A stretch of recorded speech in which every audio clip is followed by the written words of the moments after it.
Так, вот маяк стоит. Смотрите. То есть при высыхании стяжка дает усадку, и получается, что маяк влазит наружу. То есть и у него сейчас функция разделителя на сухорезе. То есть если мы сейчас поставим вот так угольник, видно, что он выше на миллиметра 2.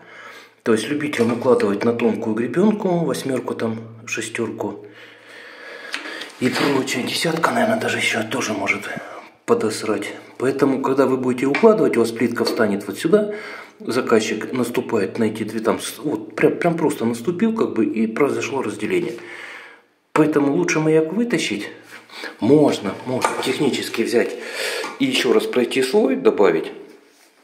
Но у нас по изменению, как бы, по высоте, мне надо, чтобы стяжка была ниже. То есть мне не надо дополнительного выравнивания. Мне надо убрать маяк просто и все. И пройтись правилом, убрать все неровности. Поэтому маяки лучше все-таки вытаскивать.